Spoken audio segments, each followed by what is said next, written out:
Hi, and welcome to episode 2 of Women of the Bible here at Sweet Sycamore. I'm Nicole, and I just want to welcome you to our devotions. If you are joining me for the first time, make sure and subscribe through YouTube or follow through podcast platforms just to be notified of all the upcoming episodes. For 8 weeks, we are digging into 3 Marys: Mary Magdalene, Mary from Bethany, and Mary, the mother of Jesus, in short 10-minute devotions.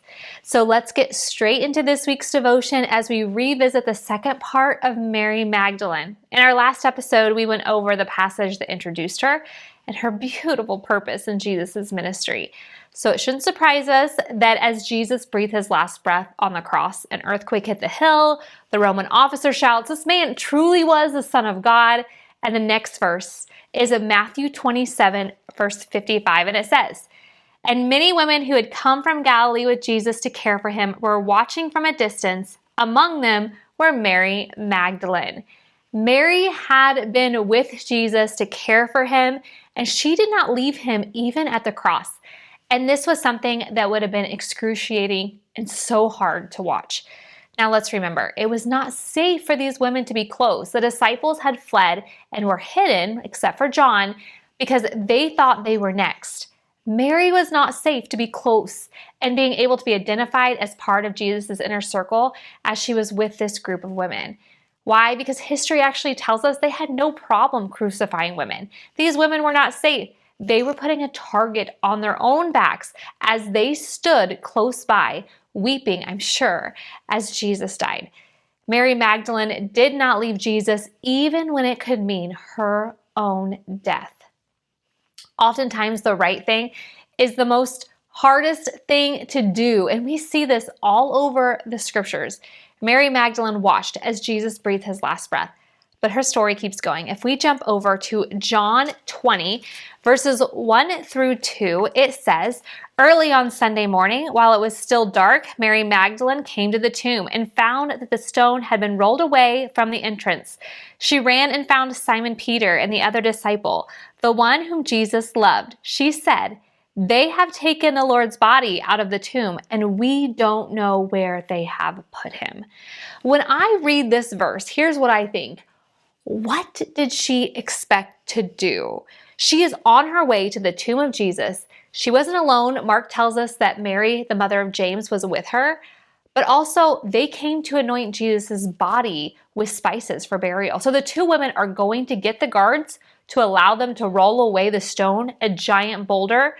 These guards, the ones who are instructed to make sure no one got in, these guards they're just not worried about Jesus having a proper burial. I mean, he was a criminal who faced the ultimate Roman punishment. But Mary prepared the spices anyway. She walked to the tomb anyway. It's as if in her mind she was going to find a way, or at least do everything in her power to try. And what a beautiful example of faithfulness. True faithfulness is always measured in the middle of hardship. Mary was faithful even in the impossible. Are we? Are we faithful even in the face of impossibility? The disciples run to the tomb and they're looking, and it tells us in John 20:10, it says, "Then they went home." They didn't see anything, so they left. So let's paint this picture. The guards are gone. The tomb is open. The body is gone. The disciples leave. There seems to be no miracle here in this moment. It's a tragedy. In fact, it's worst case scenario because she can't even give her Savior a proper burial without a body. Somebody took him, and somebody was more powerful than her to get beyond the guards, or perhaps even had control over the guards. It was officially over. Yet it says that Mary stayed. Mary Magdalene was faithful in the midst of this tragedy. If we continue on verses 11 and 13, it says, "Mary was standing outside the tomb crying, and as she wept, she stopped and looked in. She saw 2 white-robed angels, one sitting at the head and the other at the foot of the place where the body of Jesus had been lying. 'Dear woman, why are you crying?' the angel asked her. 'Because they have taken away my Lord,' she replied, 'and I don't know where they have put him.'" She sits there crying at these things that just appear. And Honestly, I think about this. I think that what'd she do? She just looks in one more time, maybe for a clue or maybe for an answer. And she sees two angels just chilling there. And what surprises me most is she is not shocked. There's no shock. There's no fear. Perhaps she didn't perceive them as angels. Perhaps a woman who was once consumed with 7 demons was deeply aware of the spiritual realm. Maybe she was used to the beautiful presence of angels. Or maybe she thought she was seeing things, talking to things that weren't actually there. After all, she didn't badger them with questions. She simply answers their questions. Or maybe nothing else mattered. It didn't matter who was sitting there in the absence of her Savior. If we continue on with the verses 14 and 15, it says, she turned to leave and saw someone standing there. It was Jesus, but she didn't recognize him. Dear woman, why are you crying? Jesus asked her. Who are you looking for? Jesus has to ask her 2 questions just to even get her attention. She doesn't recognize him. Maybe her eyes were so foggy with the amount of tears in her eyes. Maybe she never actually looked up to see who she was talking to. She was looking for a body, after all, not a living human. Now, Jesus didn't say, hey, I'm here, it's me.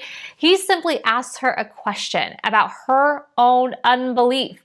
He was trying to break through her unbelief and her forgetfulness of what Jesus had already told her. Who are you looking for? What are you really seeking? Man, sometimes in my own devotion and dedication, I can easily forget what I am really seeking. And the next line, it says, she thought he was a gardener. Sir, she said, if you have taken him away, tell me where you have put him, and I will go get him. Of course, this cracks me up too. This woman is determined. She's like, tell me where his body is. I will throw him over my back and I will carry him back. Just tell me. But in verse 16, Jesus said, Mary, and she turned to him and cried out, Rabboni, which is Hebrew for teacher. It's so interesting to me that the moment that he says her name, there was an intimacy where she knew that it was Jesus, an intimacy that God desires to have with every single one of us. Do you know he knows your name? An intimacy where the sheep know the Father's voice when he calls for them. An intimacy that made her hug him in this giant bear hug. Because Jesus says this to her next. In verse 17, he says, don't cling to me, for I haven't yet ascended to the Father. But go find my brothers and tell them I am ascending to my Father and your Father, to my God and your God.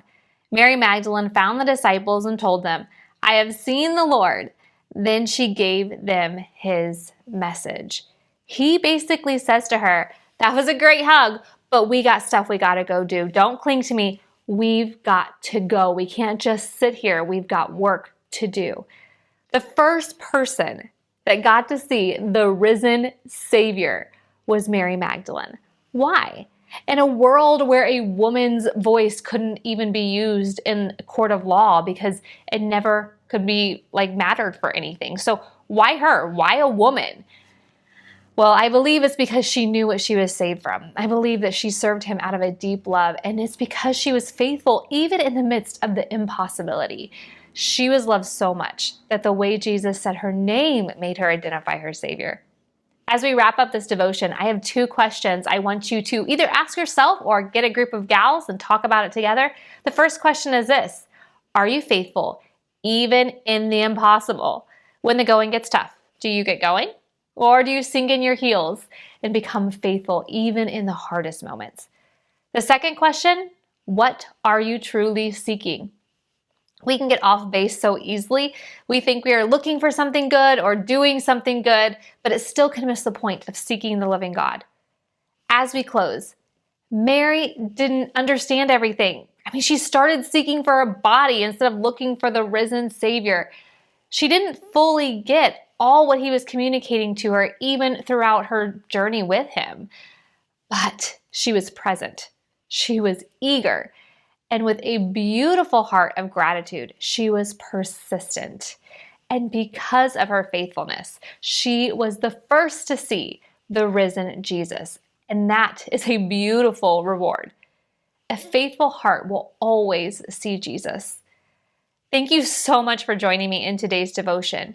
If you would like to join a community of women on Instagram, I invite you to join us at Sweet Sycamore Devos.